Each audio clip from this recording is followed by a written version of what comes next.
तर आपण मला असं वाटतं गेले 3 आठवडे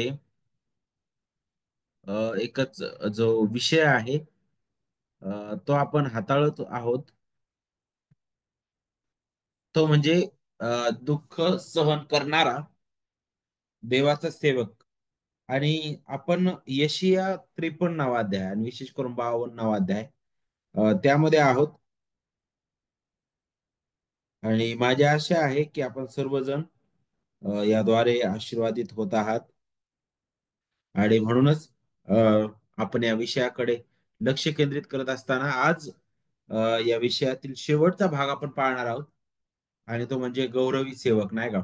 तर आपण सुरुवात केली होती या विषयाला. त्यावेळी आपण पाहिलं होतं की अ, हा जो दुःख सहन करणारा सेवक आहे तो कोणी संघटनेचा किंवा असा अकस्मात उभा राहिलेला असं नाहीये. तर हा नियोजित, पूर्वनियोजित, ज्याच्याबद्दलची सार्वकालिकतेमध्ये योजना करण्यात आलेली होती. आणि मग त्याचं कार्य काय आहे? आणि मग तो या भूतलावर आला. आणि मग त्याचं जीवन आपण त्याच्या नंतरच्या क्लासमध्ये पाहिलं, जिथं आपण त्याची कुरूपता पाहिली, नाही का? जे आपल्या पापांबद्दल आणि आपल्याबद्दल त्याला ती सहन करावी लागली. आणि मग तिसऱ्या भागामध्ये मागील आठवड्यामध्ये आपण तारणारा सेवक, त्याचं जे तारणाचं कार्य आहे.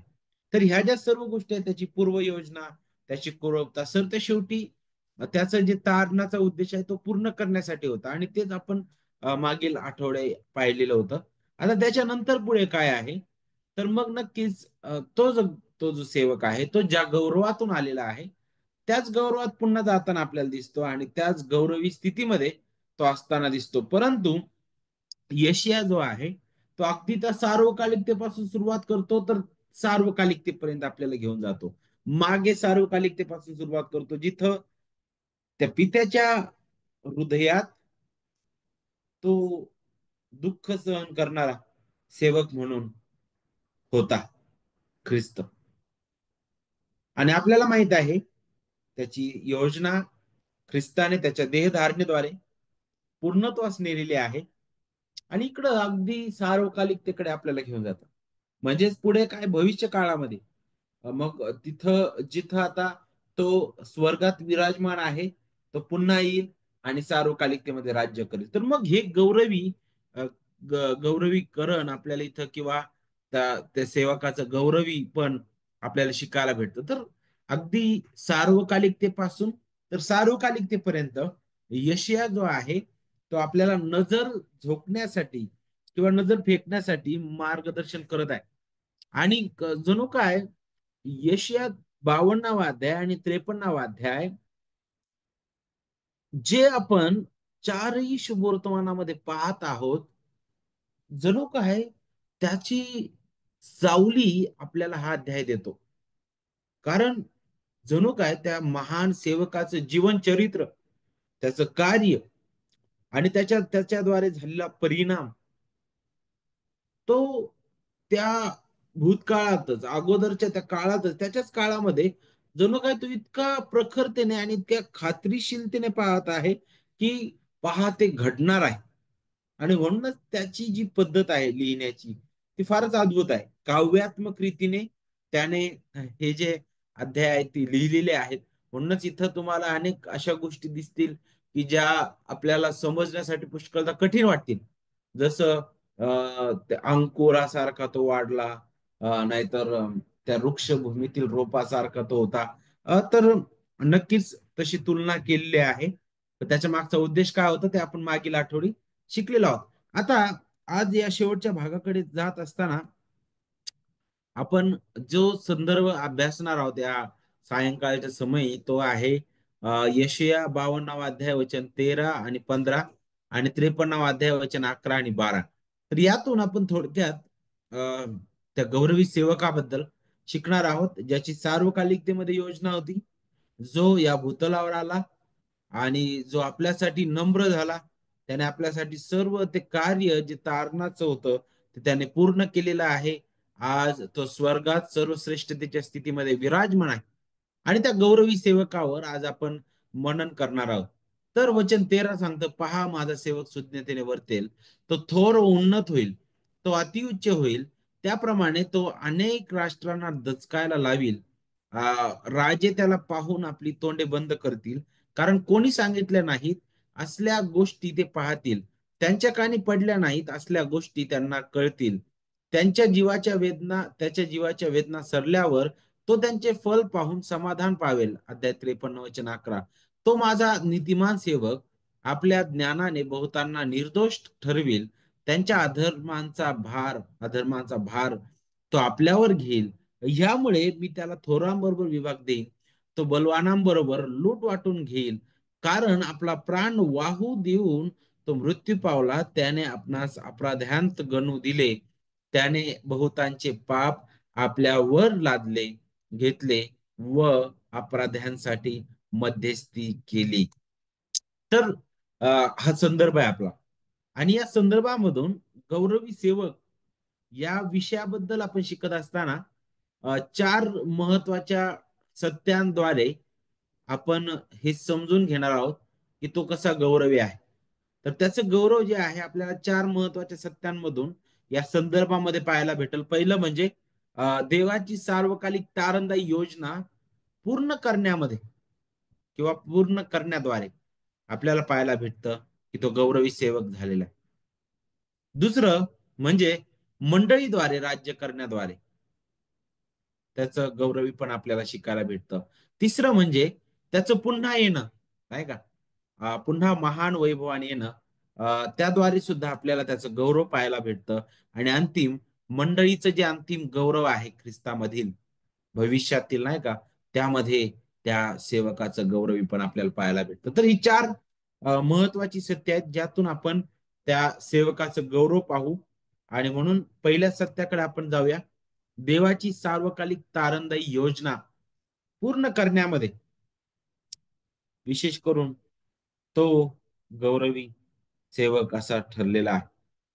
त्याचा गौरव आपल्याला त्याच्या त्या कार्यामध्ये सुद्धा पाहायला भेटतं. आता तुम्हाला वाटेल अरे कसं शक्य आहे, कसं शक्य आहे?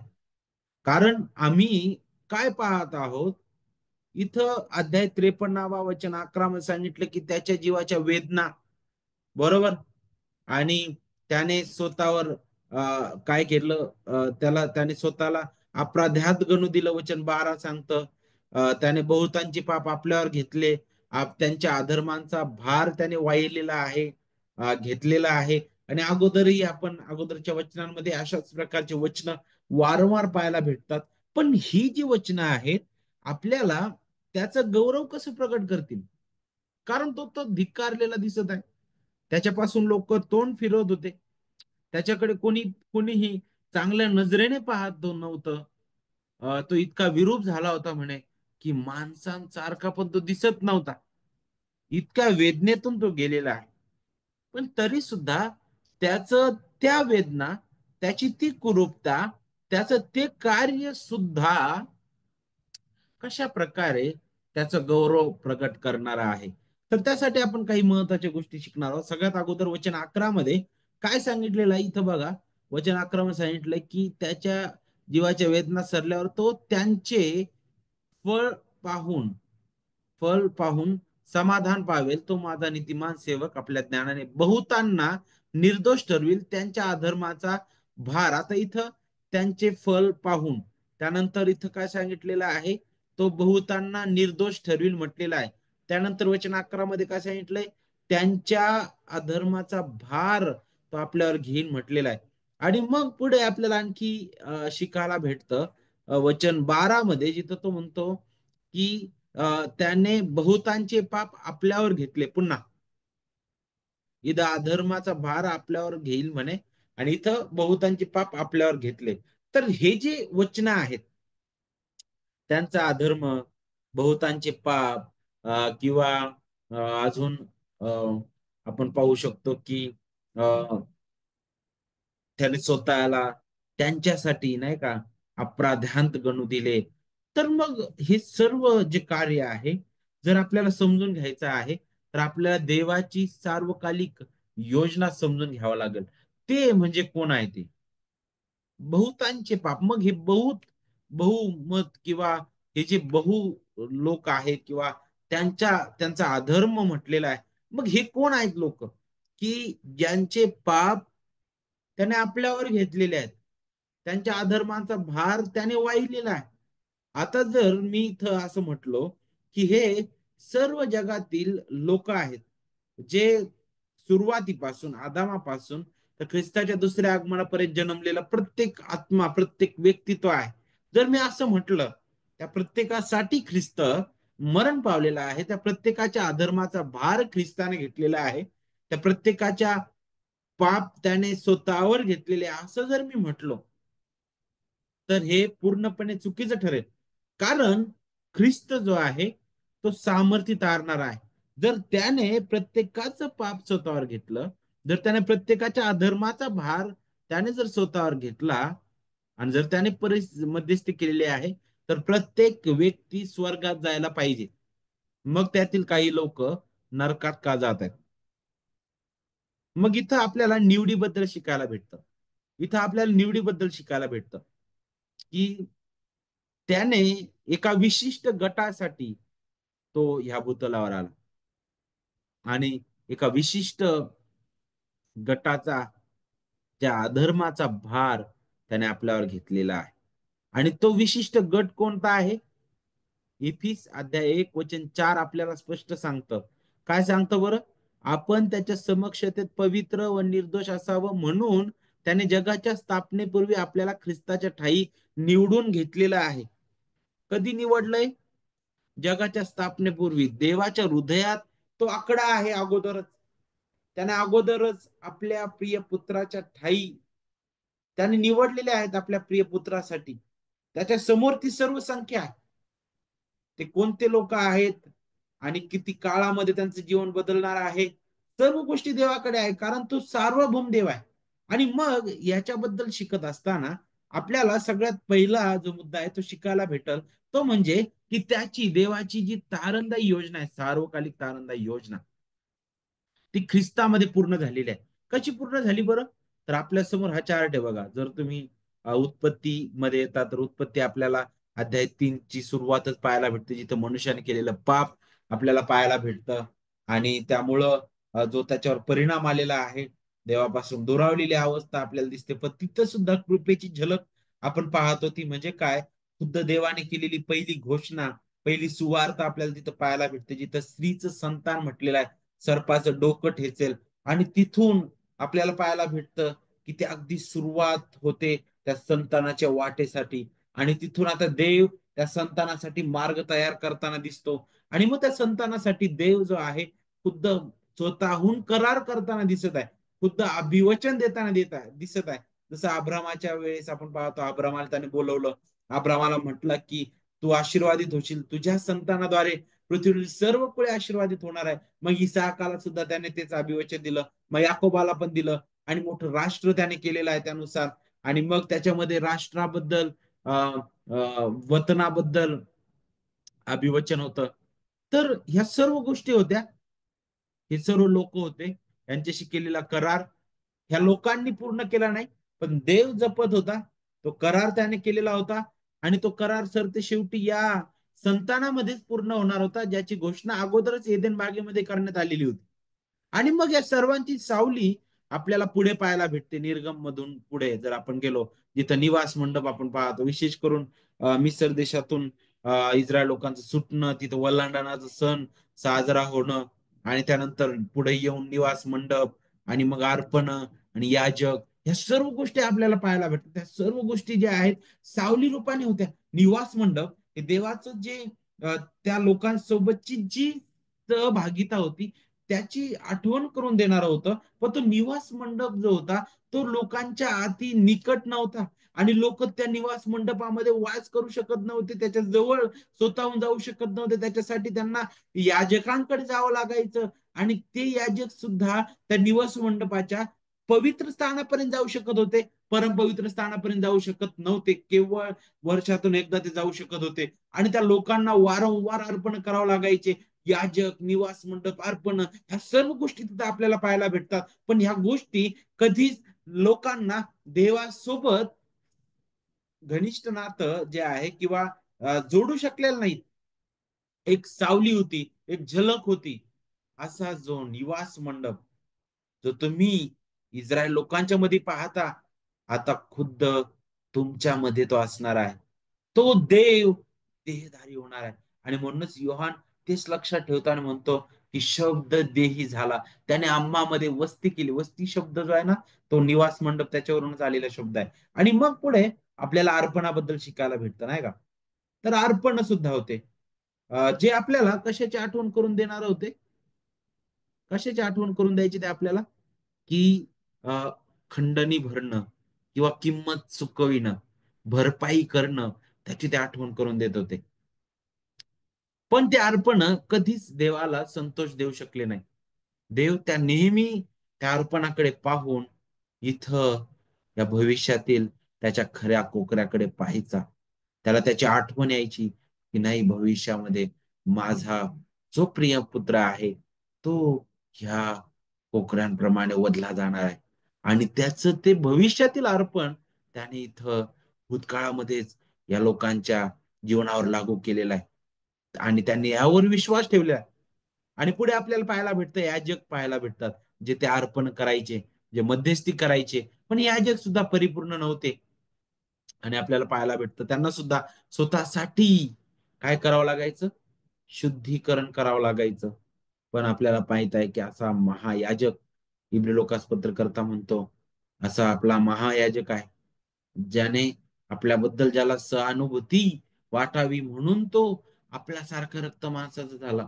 तो आपल्या सर्व त्या स्थितीमधून गेला, ज्या स्थितीमधून आपण जायला पाहिजे. वेदना, त्रास, क्लेश, छळ, परीक्षा, आजारपण, अशक्तता, ह्या सर्व स्थितीमधून तो गेलेला आहे. यामुळे की तो सहानुभूती दाखवणार असा याजक व्हावा. बरोबर?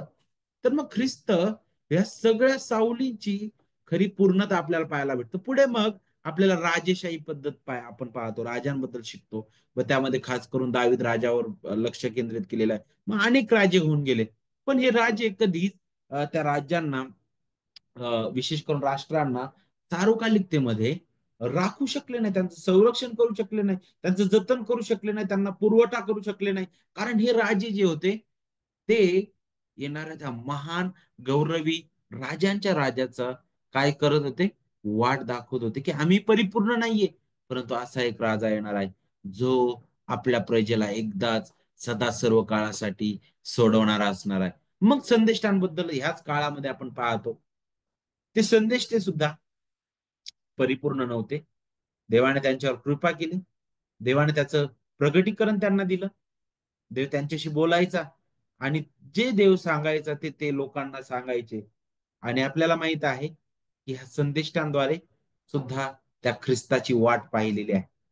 आणि म्हणूनच मग सरते शेवटी याजकांचा याजक, राजांचा राजा आणि संदेष्टांचा संदेष्टा म्हणून सर्व पूर्णता ख्रिस्तामध्ये आपल्याला पाहायला भेटते. मग आपण इकडे येतो माग आणि मग आपण पाहतो की बहुतांसाठी अ, अ, जे पाप आपल्यावर घेतले, त्यांचा अधर्म त्याने तो स्वतःवर घेईल म्हणे आणि त्या अपराध्यांसाठी मध्यस्थी करेल. तर देवाची जी सार्वकालिक योजना आहे ती ख्रिस्ताने पूर्ण केलेली आहे. आणि आता ही जी तारणदायी सार्वकालिक योजना ख्रिस्ताने पूर्ण केली, त्याच्यामध्ये देवाचा गौरव तर नक्कीच झालेला आहे. कारण ख्रिस्ताने केलेली प्रार्थना पहा, योहान 17व्या अध्यायामध्ये तो काय म्हणतो? हे माझ्या पित्या, वेळ आली आहे. आता वधस्तंभाची वाट अगदी जवळ होती आणि ख्रिस्त प्रार्थना करत आहे पित्याकडे, आता वेळ आली आहे पुत्राने तुझं गौरव करावं, म्हणून तू आपल्या पुत्राचं गौरव कर. कसं? पुत्र कसं गौरव करणार होता? त्या वधस्तंभाबद्दल सांगितलेलं आहे. जिथं पित्याचं गौरव होणार होतं. कारण पित्याने त्या वधस्तंभासाठी पुत्राला पाठवलं. पुत्राने त्या वधस्तंभासाठी तो आला, तो जगला. आणि आपल्याला पाहायला भेटतं की त्याने ते पूर्ण केलेलं आहे. आणि म्हणूनच पुढे वचन 2 सांगितलं, कारण जे तू त्याला दिले आहेत म्हणे त्या सर्वांना त्याने सार्वकालिक जीवन द्यावे, म्हणून तू मनुष्य मात्रावर त्याला अधिकार दिलेला आहे. तर मग हे जे कार्य आहे, हे कार्य किंवा ख्रिस्ताचं येणं, ख्रिस्ताचं जगणं, ख्रिस्ताच्या वेदना सहन करणं, ख्रिस्ताचा वधस्तंभ, त्याचा मृत्यू, मग हे कार्य कसं त्याचा गौरव करणार आहे, इव्हन ख्रिस्ताचं पण गौरव करणारं ठरेल. कसं? कारण त्याच्याद्वारे पित्याचं गौरव झालेलं आहे. आणि पित्याचं गौरव झालंय आणि म्हणून पित्यामध्ये पुत्राचाही गौरव आहे. कारण तारणामध्ये त्रयिक देवाचं कार्य आपल्याला पाहायला भेटतं. पित्याने तारणाची योजना केली, पुत्राने ती सिद्धीस नेली आणि पवित्र आत्मा तिचं लागूकरण करत आहे. एपिस्कॉरस पत्र अध्याय 1 आपल्याला त्याबद्दल शिकवितं. आणि म्हणूनच आपल्याला पाहायला भेटतं की सर्व अधिकार पित्याने पुत्राला दिलेला आहे. तर म्हणून पहिला जो मुद्दा आहे आपला हाच आहे की जे गौरवी सेवक आहे, तो जो गौरवी सेवक आहे त्याचं काय म्हणू शकतो, त्याचं गौरव आपल्याला ह्या तारणदायी योजना पूर्ण करण्यामध्ये पाहायला भेटतं. दुसरा मुद्दा आपण पाहू, तो म्हणजे आता त्याने जे कार्य केलेलं आहे त्या कार्याचं परिणाम किंवा अ, त्या कार्याद्वारे मिळालेला लाभ कुणाला मिळालेला आहे, तर मग मंडळीला. आणि म्हणूनच मंडळीमध्ये आणि मंडळीद्वारे आज तो राज्य करत आहे. त्याने ते सर्व कार्य पूर्ण केलं. तो स्वर्गरोहित झालेला आहे. तो पित्याच्या उजवीकडे बसलेला आहे. मग आता त्याने सर्व काही कार्य पूर्ण केल्यामुळे आता तो काहीच करत नाही का? नाही. ख्रिस्त म्हणतो स्वर्गात आणि पृथ्वीवर सर्व अधिकार मला दिलेला आहे. आणि त्याने शिष्यांना सांगितलं, त्याच्या विश्वासणाऱ्या सर्व लोकांना ती महान आज्ञा दिलेली आहे, म्हणून तुम्ही जाऊन सृष्टीला सुवार्तेची घोषणा करा म्हणून. तर त्या गौरवी राजाने दिलेला हा आदेश आहे. तो आदेश हा आहे की सुवार्तेची घोषणा करा. जणू काय विजयी राजा आहे, जो एक एक राज्य जिंकलेला आहे त्याने. आणि ते जिंकल्यानंतर आता त्याने आदेश केलेला आहे की आता पुढे जाऊन अनेक आपल्याला या राज्याचा विस्तार करायचा आहे. आणि म्हणून त्याने ही जबाबदारी त्या राज्याच्या लोकांवर सोपवलेली आहे. तशाच प्रकारे हे घडलेलं आहे. तशाच प्रकारे घडलेलं आहे. ख्रिस्ताने ते कार्य पूर्ण केलं. ते कार्य त्याच्या मंडळीसाठी होतं. आणि म्हणूनच आपल्याला पाहायला भेटतं की आता तो स्वर्गात आहे, त्याच्या मंडळीद्वारे तो राज्य करत आहे. आता हे कसं आपण शिकू शकतो? तर वचन 13 अध्याय 52 वचन 13 आपल्याला सांगतं, पहा माझा सेवक सुज्ञतेने वर्तेल. पहा माझा सेवक सुज्ञतेने वर्तेल म्हटलेला इथं. आता सुज्ञतेने वर्तणं म्हणजे काय आहे? आता त्याची सुज्ञता आपल्याला सगळ्यात अगोदर इथे शिकायला भेटते. आणि ही काव्यात्मक बोल आहे. आणि जणू काय इथं खुद्द देव म्हणत आहे, साक्ष देत आहे की माझा सेवक सुज्ञतेने वर्तेल, नाही का? तर काही गोष्टींकडे आपण लक्ष केंद्रित करू शकतो. इथं आपल्याला पाहायला भेटतं की प्रभू येशू ख्रिस्त त्याच्या या भूतलावरील येणं, त्याची सुज्ञता आपण कुठं पाहतो? तो परिपूर्ण मानव, परिपूर्ण मध्यस्थ आहे. या नात्याने तो देवाचा सेवक, अभिषिक्त, पाठवलेला असा तो झालेला आहे. त्याने तारणाचं कार्य पूर्ण केलेलं आहे. आपलं जे वेतन होतं त्याने स्वतःवर घेतलेलं आहे. आणि विशेष करून आपल्याला पाहायला भेटतं की त्याने पित्याची इच्छा पूर्ण केली. तो काळाची पूर्णता झाली तेव्हा तो कुमारिकेच्या द्वारे जन्मला. तो पित्याच्या त्या वेळेच्या अधीन होता, त्या वेळेच्या बंधनात होता. म्हणूनच तो मरियेला सुद्धा त्या कानाच्या लग्नाच्या वेळेस काय म्हटलं, कानाच्या लग्नाच्या वेळेस, बाई तुझा माझा काय संबंध म्हणे, अजून माझी वेळ आली नाही. त्याने त्या अशुद्ध आत्म्यांना पण दटावलं की तुम्ही शांत राहा. आहे का? का बरं? कारण तो पूर्णपणे देवाच्या त्या सार्वभौम योजनेच्या त्या वेळेच्या अधीन त्याने तो झालेला आहे. आणि एवढंच नाही, तर त्याला परुषांनी, शास्त्र्यांनी त्याला प्रश्नात अडकवण्याचा प्रयत्न केला. अनेक शत्रू होते जे त्याच्या विरुद्ध उठलेले होते. प्रत्येकाला त्याने तोंड दिलं. एवढंच नाही, तर त्या वधस्तंभावर त्याने अखेरचा जो सगळ्यात धीट असा वाटणारा जो शत्रू होता, सैतान, पाप आणि आणि सर्व सर्व जो परिणाम आहे त्याचा, त्याच्यावर त्याने त्या वधस्तंभावर त्याने त्यांच्यावर काय केलेला आहे, विजय मिळवलेला आहे. आता सुज्ञता याबद्दल विचार करत असताना एका दृष्टीने आपण अशा प्रकारे त्याचा विचार करतो. पण दोन अर्थाने सुज्ञता हा शब्द वापरलेला आहे. अं, एक तर सुज्ञता, त्याच्यासाठी जो मूळ शब्द वापरलेला तो सुज्ञतेबद्दल सांगतो. दुसरा अर्थ म्हणजे यशस्वी किंवा समृद्ध होणं. तर मग जे कॅल्विन आहे ते अशा प्रकारे म्हणतात की या वचनामध्ये जो आहे ना, या वचनामध्ये यशस्वी किंवा समृद्ध हा शब्द योग्य वाटतो म्हणे. का बरं? कारण इथं पुढं यशस्वी का शब्द योग्य वाटतो? कारण पुढे लगेच म्हटलेलं आहे की तो थोर व उन्नत होईल आणि अतिउच्च होईल. कारण हे शब्द आपल्याला उन्नतीबद्दल, समृद्धीबद्दल मार्गदर्शन करणारे आहेत. आणि म्हणूनच ते म्हणतात की मग सुज्ञता हा शब्द आपण असा सुद्धा घेऊ शकतो, त्याचं यशस्वी होणं किंवा समृद्ध होणं. आणि इथं ज्यावेळेस तो समृद्ध होईल असा जर आपण अर्थ पाहतो तर तो कशाबद्दल आहे? तर मंडळीच्या समृद्धीबद्दल सुद्धा इथं बोललेला आहे. खऱ्या रीतीने तो राजा त्याने ज्या कामासाठी तो आला होता, मध्ये सांगितलेलं आहे की तो त्याचे नाव, तू त्याचे नाव येशू असे ठेव, देवदूत म्हणतो, कारण तोच आपल्या प्रजेला त्यांच्या पापांपासून तारणार आहे. आणि त्याने ते कार्य पूर्ण केलेलं आहे. तो गौरवी राजा आला, तो आपल्या प्रजेच्या बदली जगला, प्रजेबद्दलचे जे दोषारोप होते, जी प्रजा नाशास पात्र होती आणि त्यांच्यावर जो दंड होता तो त्याने पूर्ण केलेला आहे. आणि तो स्वतः अगदी आपला प्राण त्याने दिलेला आहे, त्याने आपला अनमोल रक्त सांडलेला आहे, त्यांनी किंमत मोजलेली आहे आणि त्याच्या प्रजेला त्यांनी खंडून मोलाने विकत घेतलेला आहे. आणि तो राजा आता सर्वोच्च ठिकाणी विराजमान आहे. आणि पहा, तो जो सर्वश्रेष्ठ राजा आहे तो सामर्थ्यशाली आहे. आणि मग त्याच्यामध्ये आता आपण जे लोक, कधी आपण दुःखात, आपण हीन स्थितीमध्ये, कधी कधी आपण निराशेमध्ये असतो, अस्थिर होतो, आणि कधी कधी आपण तुटतो. या सगळ्यामध्ये, या सगळ्या स्थितीमध्ये ज्यावेळेस आपण अशा गौरवी राजाकडे पाहतो त्यावेळेस आपल्याला सांत्वना मिळते.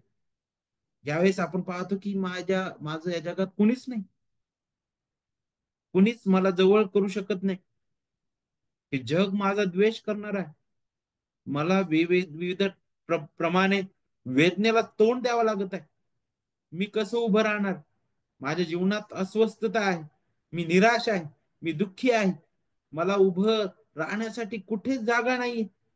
पण मी ज्यावेळेस त्या गौरवी राजाकडे पाहतो त्याने हे सर्व सहन केलंय, तो सर्वोच्च ठिकाणी विराजमान आहे, ते मला सांत्वन देतं.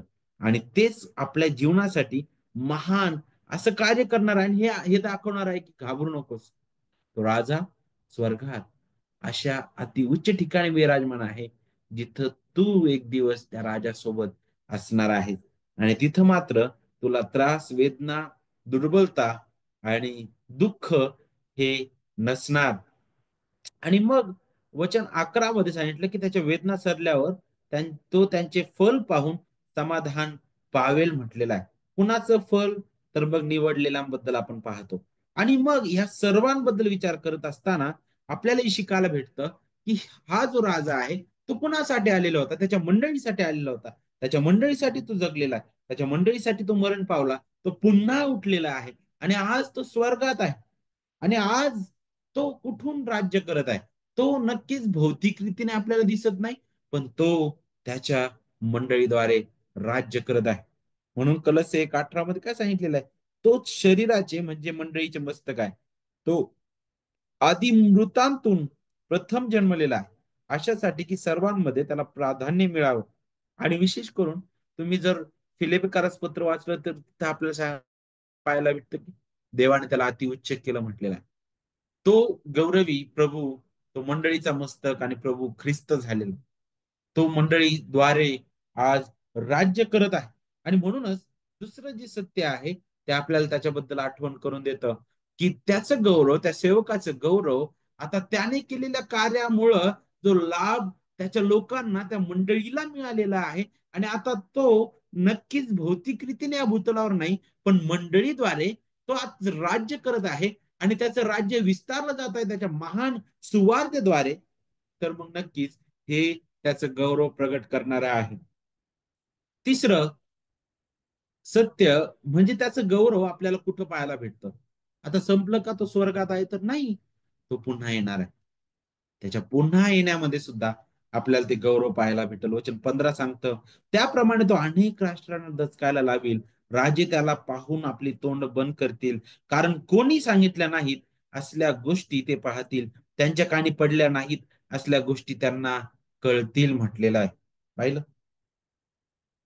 त्याप्रमाणे अनेक राष्ट्रांना तो दचकायला लावेल. इथं दचकायला लावेल मराठीमध्ये पाहिजे असं सेन्स येत नाही शब्दाचा.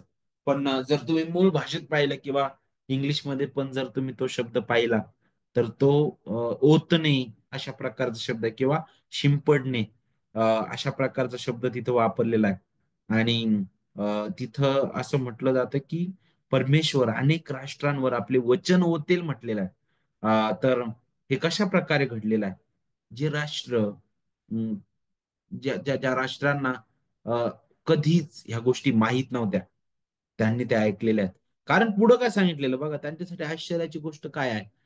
राजे त्याला पाहून आपली तोंड बंद करतील. का बरं? कारण कोणी सांगितल्या नाहीत असल्या गोष्टी ते पाहतील. कशी त्यांची तोंड बंद होणार आहेत? कारण कोणी सांगितल्या नाहीत असल्या गोष्टी ते पाहणार आहेत. मग कसल्या गोष्टी त्यांनी पाहिलेल्या आहेत आणि कशामुळं त्यांची तोंड बंद होत आहेत आणि प्रत्येक काळामध्ये होणार आहेत आणि त्याच्या येण्याद्वारे सुद्धा होणार आहे. आता तीन प्रकारे आपण या गोष्टी पाहू शकतो. एक तर पहिल्या आगमनामध्ये त्याने केलेलं कार्य तो फारच दुर्बळ दिसला. तो त्या वृक्षभूमीतील अंकुरासारखा होता आणि अगदी नाही का कोणत्याही प्रकारे तिथे सौंदर्य नव्हतं. त्याच्याकडे पाहिलं तरी कुणाची इच्छा होत नव्हती. तो असा आकर्षक नव्हता. तो फार बलशाली नव्हता दिसत आणि तो एक अपराध्यांमध्ये गणण्यात आलेला आहे. पण तोच विजयाने उठला आणि तो आज स्वर्गात आहे आणि त्याच्या विजयाची घोषणा त्याचे लोक करत आहेत आणि ज्यावेळेस ते राष्ट्र ऐकतात त्यावेळेस ते त्यांचं तोंड बंद झाल्याशिवाय राहत नाही. त्याची एक छोटीशी झलक आपल्याला प्रेषितांची कृत्यमध्ये आपण पाहतो.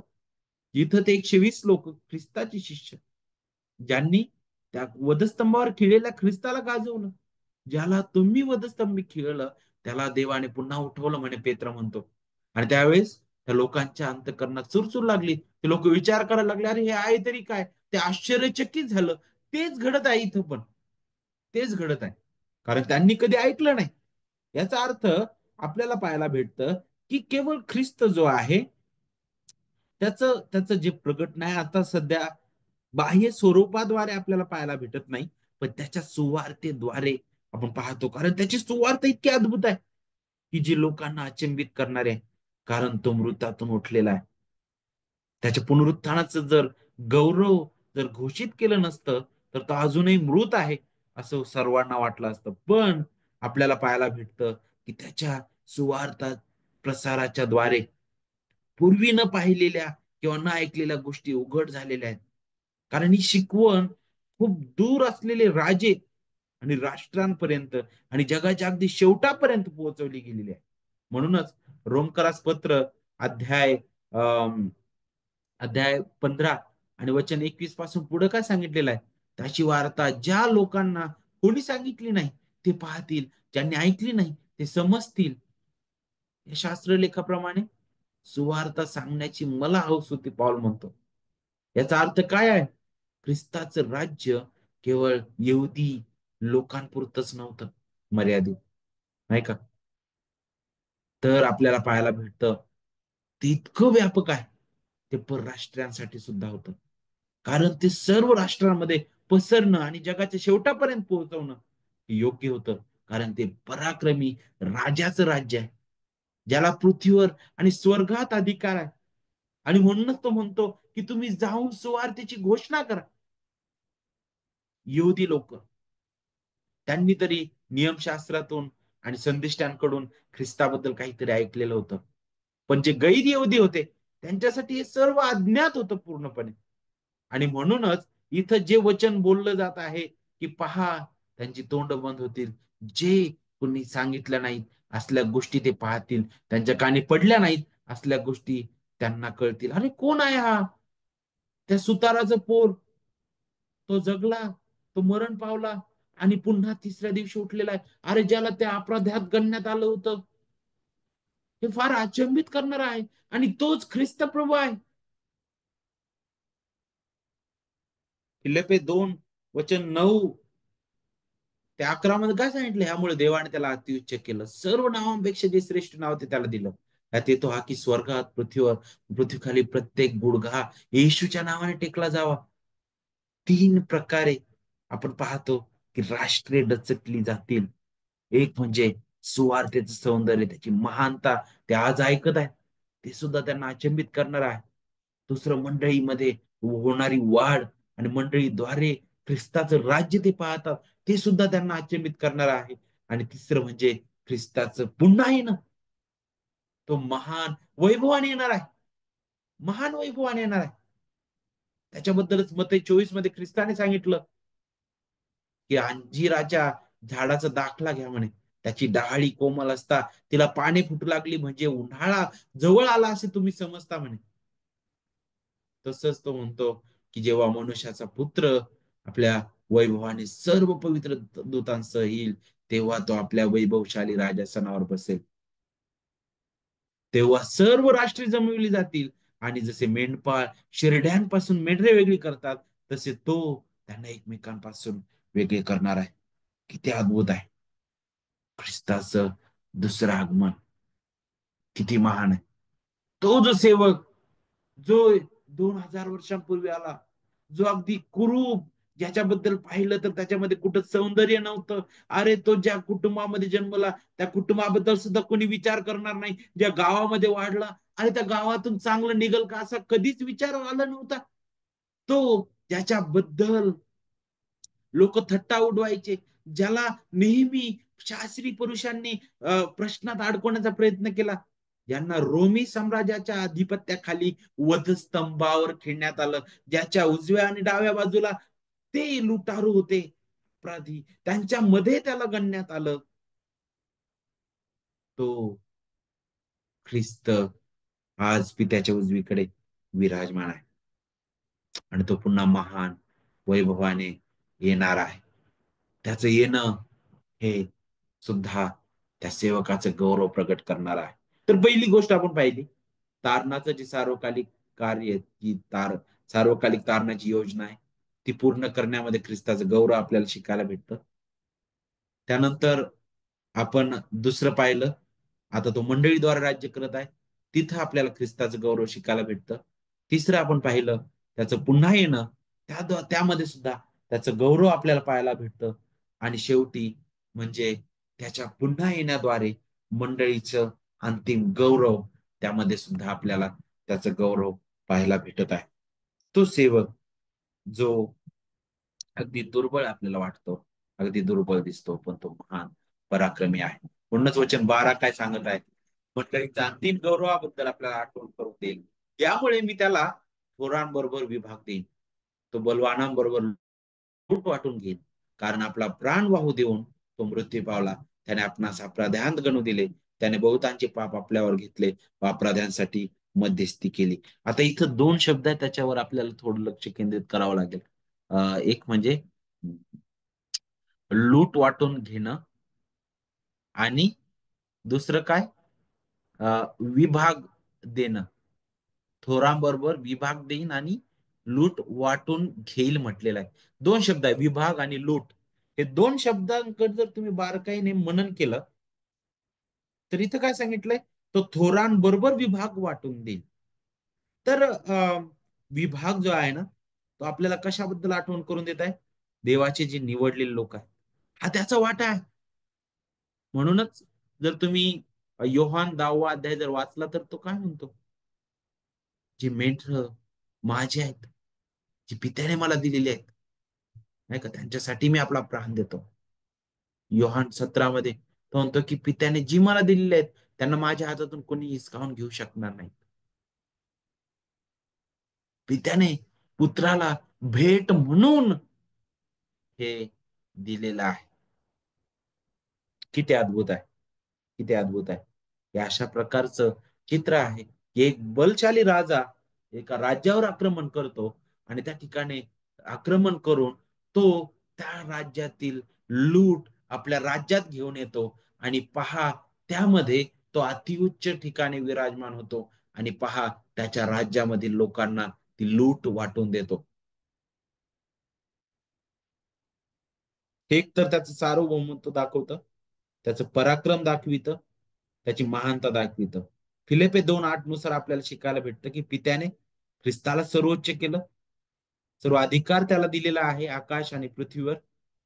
आणि आपल्याला पाहायला भेटतं की आज जरी अ, अनेकांना हे वाटतं की अरे, त्या ख्रिस्ताबद्दल हे बोलतात पण लोक छळातून जातात, वेदनेतून जातात, फार थोडके लोक दिसतात, फार अशक्त शांत, यांच्याकडे कोणीच नाही दिसत. अरे यांच्यासाठी आशा काय आहे? मला तुम्हाला सांगू दे, आपला प्रभू महान आहे, तो स्वर्गात विराजमान आहे. त्याने आपल्याला या स्थितीमध्ये ठेवलेला आहे. पण आपला बलशाली राजा स्वर्गात विराजमान आहे, तिथून तो राज्य करत आहे. आणि म्हणूनच तो थोर आहे, तो गौरवी आहे, तो पराक्रमी देव आहे. सर्व अधिकार त्याला मिळालेला आहे. आणि तोच ख्रिस्त विराजमान आहे. आणि म्हणूनच वचन 12 मध्ये पुढे तो म्हणतो की तो बलवानांबरोबर लूट वाटून घेईल म्हटलेला आहे. ख्रिस्ताच्या वधस्तंभावरील कार्याद्वारे सर्व भ्रष्ट तत्व, त्यांचे कार्य, सैतान त्याचे साम्राज्य, दिव्यदूत, सर्व प्रकारचे शत्रू, या सर्वांना ख्रिस्ताने उद्ध्वस्त केलेला आहे. जर तुम्ही लुक वर्तमान 11वा अध्याय आणि वचन जर 22 पाहिलं, तर तुम्हाला हेच शब्द पाहायला भेटतील. लूक 11 आणि वचन 22 पहा, जिथं आपल्याला पाहायला भेटतं की ते जे शास्त्री पुरुष होते, ख्रिस्ताबद्दल बोलत असताना जे चमत्कार ख्रिस्त करत आहे, त्याबद्दल ते म्हणतात की अरे हे जे चमत्कार ख्रिस्त करत आहे, तो बालजबुलाच्या सहाय्याने करत आहे. त्यावर ख्रिस्त त्यांना प्रत्युत्तर देत आहे. आणि तो काय म्हणतो बघा, जर वचन 19 पासून, लूक 11 वचन 19 पासून, पण मी जर बालजबुलाच्या सहाय्याने भूते काढत असेल, तर तुमचे लोक कुणाच्या सहाय्याने काढतात, त्यामुळे तेच तुमचा न्याय करतील. परंतु मी जर देवाच्या सामर्थ्याने भूते काढत आहे, तर देवाचे राज्य तुमच्यावर आले आहे. सशस्त्र व बलवान मनुष्य आपल्या वाड्याच्या रक्षण करत असता त्याची मालमत्ता सुरक्षित राहते. आता इथं बारकाईने लक्ष द्या, ख्रिस्त म्हणत आहे सशस्त्र व बलवान मनुष्य आपल्या वाड्याचं रक्षण, एक दाखला देत आहे की एक सशस्त्र बलवान व्यक्ती आहे, जो वाड्याचं रक्षण करत आहे, त्याची मालमत्ता तो सुरक्षित करत आहे. पण वचन 22 काय सांगतं त्याकडे लक्ष द्या. तिथं सांगितलेलं आहे, परंतु त्याच्यापेक्षा अधिक बलवान मनुष्य त्याच्यावर येऊन त्याला जिंकतो. हे कशाबद्दल सांगितलं माहिती तुम्हाला? हे कोण आहे? सशस्त्र बलवान मनुष्य आपल्या वाड्याचं रक्षण करते, कोणाबद्दल बोललेलं आहे? जर तुम्ही इफिसकारास पत्र अध्याय 2 जर वाचला ना बारकाईने, तर तुम्हाला आणि मला समजून येईल की या जगातील अधिपती म्हटलेला आहे त्याला, जो आज्ञा मोडणारा आहे आणि जो देवाच्या विरुद्ध वागणारा आहे. आणि एकेकाळी आपण त्याच्या धोरणाप्रमाणे चालणारे होतो, पण त्याच्यापेक्षा सर्वश्रेष्ठ, बलशाली, महान कुणीतरी आलेला आहे, ज्याने त्याच्यावर विजय मिळवलेला आहे, आणि तो ख्रिस्त आहे. तो काय म्हटलेला वचन 22 मध्ये, परंतु त्याच्यापेक्षा अधिक बलवान मनुष्य त्याच्यावर येऊन त्याला जिंकतो. तेव्हा ज्या शस्त्र सामग्रीवर त्याने भिस्त ठेवली होती, ती तो घेऊन जातो व त्याची लूट वाटून टाकतो म्हटलेला आहे. हेच वचन इथं आहे बघा, लूट वापरत आहे ख्रिस्ताचा पराक्रम दाखवण्यासाठी. तर तो पराक्रमी राजा आहे. मग या वचनामध्ये बलवान म्हटलेला आहे बघा, बलवान हा शब्द वापरलेला, महान पराक्रमी असा त्याचा अर्थ होतो. ख्रिस्ताने विशेष करून काय दिलेलं आहे इथं आपल्याला पाहायला भेटत आहे. ख्रिस्ताला काय मिळालं? थोरांबरोबर विभाग म्हटलेला आहे, निवडलेले लोक, त्याची मंडळी. आणि ख्रिस्ताने काय दिलेलं आहे त्याबद्दल आपल्याला बलवानांबरोबर लूट वाटून घेणं, त्याबद्दल आपल्याला शिकायला भेटत आहे. तर इथं आपण पाहतो की त्याचं राज्य प्रस्थापित झालेलं आहे. आणि आपल्याला पाहायला भेटतं की ख्रिस्ताने केलेल्या कार्याचा लाभ त्याच्या मंडळीला होतो, त्याच्या लोकांना होतो. हे विजयाचं फळ आपल्या जीवनामध्ये आपल्याला पाहायला भेटतं. आपल्यासाठी ख्रिस्ताने मृत्यू, जग आणि सैतान यांच्यावर विजय मिळवलेला आहे. आणि म्हणूनच इथं संदेश म्हणत आहे की मृत्यूनंतर मिळालेल्या त्या विजयाची प्रशंसा इथं होत आहे. जरी तो देहाच्या दुर्बलतेमुळं त्या वधस्तंभावर खेळला गेला, तरी आत्म्याच्या सामर्थ्याने तो मृतांमधून उठलेला आहे. आज त्याने आपल्या शत्रूवर विजय मिळवलेला आहे. लूट हे जे रूपक आहे ना, ते आपल्याला कशाची आठवण करून देत आहे? त्याच्या विजयाची आठवण करून देत आहे, त्याच्या पराक्रमाची आठवण करून देत आहे, त्याच्या सर्वोच्च ठिकाणी विराजमान होण्याची आठवण करून देत आहे. आणि म्हणूनच त्याने आपला प्राण दिलेला आहे. काय सांगितलं पुढं? कशा प्रकारे त्याने हे केलं? कारण आपला प्राण वाहू देऊन तो मृत्यू पावला म्हटलेला आहे. आपला प्राण वाहू देऊन तो मृत्यू पावला. किती अद्भुत आहे. जर तुम्ही याबद्दल विचार केला, तर तुम्हाला इथं शिकायला भेटल. विशेष करून स्तोत्र जर तुम्ही 22 पाहिलं, आपला प्राण वाहून देऊन मृत्यू पावणं, म्हणजे जसं पाणी वाहून जातं, जसं द्राक्ष रस्त्यात प्रियापणातून वाहून जातो ना का, त्याप्रमाणे ख्रिस्ताचा जीव आपल्यासाठी वाहिलेला आहे. त्याने आपलं आपलं जीवन आपल्यासाठी दिलेलं आहे. त्याचं रक्त आपल्यासाठी वाहिलेलं आहे. कारण आपल्याला माहित आहे, माणसाचं जीवन रक्तात आहे आणि त्याने खुद्द स्वतःला आपल्यासाठी दिलं. म्हणूनच तो म्हटला, हे बापा, मी माझा आत्मा तुझ्या हाती सोपवितो. कारण तिथं आपल्याला त्याचं अर्पण पाहायला भेटत आहे. त्याने ती किंमत त्या वधस्तंभावर चुकवलेली आहे. आणि म्हणूनच आपल्याला पाहायला भेटते त्याची नम्रता कुठपर्यंत आहे. फक्त मरण नाही, तर वधस्तंभावरील मरणापर्यंत ती कुठपर्यंतची लज्जा त्याने आपल्यासाठी चाललेली आहे. तो आपल्यासाठी शाप असा झाला. आपल्यासाठी त्याने ती लज्जा पत्करलेली आहे. यासाठी की आपण आता जे दोषी होतो, ते आपण त्याच्यावर जी किंमत, त्याने जी भरपाई केली आहे त्याद्वारे निर्दोष ठरावं, त्याची निर्दोषता आपल्या खात्यात मांडली जावी. आणि तुम्हाला माहित आहे का, ही जी निर्दोषता आहे आणि हा जो आशीर्वाद आहे तारणाचा, आपल्याला माहित आहे ख्रिस्तामध्ये आपल्याला मिळालेला आहे, पण अजून त्याची पूर्णता झालेली नाही. त्याची पूर्णता आपल्याला ख्रिस्ताच्या दुसऱ्या आगमनामध्ये पाहायला भेटल, जिथं आपलं गौरवीकरण होणार आहे, जिथं पापाचा लवलेशही आपल्यामध्ये नसणार आहे, जिथं ख्रिस्ताची मंडळी आकारविर सुरकुत्याविना आहे का, अशी सुंदर सजलेली त्या वराला सामोरे जाईल. पेत्र ज्या प्रकारे म्हणतो. म्हणूनच पहिले करीन 15:52 मध्ये काय म्हटलं, क्षणात, निमिषात शेवटला करणा वाजेल तेव्हा तेव्हा कारण करणा वाजेल तेव्हा मेलेले त्या अविनाशी असे उठवले जातील आणि आपण बदलून जाऊ. आपण बदलून जाऊ. तर हे मंडळीचा अंतिम गौरव आहे. आपला शेवट इथं नाही देवाच्या प्रिय लेकरांनो. या भूतलावर होणारं दुःख, या भूतलावर होणाऱ्या वेदना, हा आपला शेवट नाही. या भूतलावर होणारा छळ, हा आपला शेवट नाही. तर या भूतलावरील जीवनानंतर सार्वकालिक जीवन आपल्यासाठी ठेवलेलं आहे. आणि ते आपल्याला या गौरवी सेवकामध्ये मिळालेलं आहे आणि मिळणार आहे. ती महान आशा प्रभूमध्ये आपल्याला मिळालेली आहे. आणि म्हणूनच विशेष करून दुःख सहन करणारा देवाचा सेवक या विषयाबद्दल शिकत असताना आपण आपल्या हृदयात झोकून पाहूया यावेळेस पुन्हा एकदा. पुष्कळ वेळा आपण स्वतःकडे पाहत असताना आपल्या जीवनातील येणाऱ्या त्या दुःखाकडे इतकं आपण पाहतो आणि इतकं त्यावर विचार करतो, इतकं त्यावर मनन करतो, की आपला जो महान प्रभू आहे त्याने जे कार्य आपल्यासाठी केलेलं आहे त्याकडे आपण दुर्लक्ष करतो आणि कुठंतरी आपण अल्पविश्वासी असं होतो आणि डगमगतो. म्हणून त्या क्रूसाकडे आपण पाहूया. तो जो सेवक जो पूर्वयोजित होता, ज्याची योजना सार्वकालिकतेमध्ये करण्यात आलेली होती, तो देवाचा पुत्र खुद्द देव आपल्यासाठी देहधारी झाला. त्याने काय केलं? अगदी सेवकाचं स्वरूप त्याने धारण केलं. तो कुरूप असा सेवक झाला आपल्यासाठी. त्याने आपली शिक्षा स्वतःवर घेतली.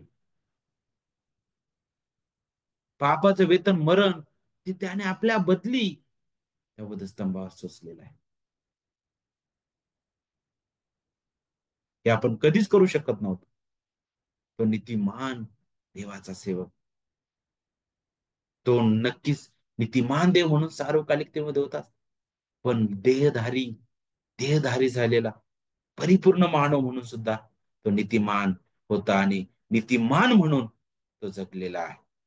नीतिमान म्हणून तो जगलेला आणि म्हणूनच हे आपल्याला नेहमी कृतज्ञ ठेवेल, नेहमी देवावर विसंबून राहायला शिकवेल, नेहमी देवामधील आनंद करायला शिकवेल.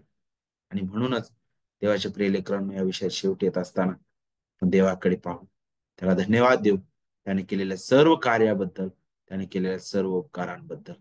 आणि देवाला हेच म्हणू की प्रभू, तो आम्हाला नेहमी कृतज्ञ ठेव. आपण इथे थांबणार आहोत.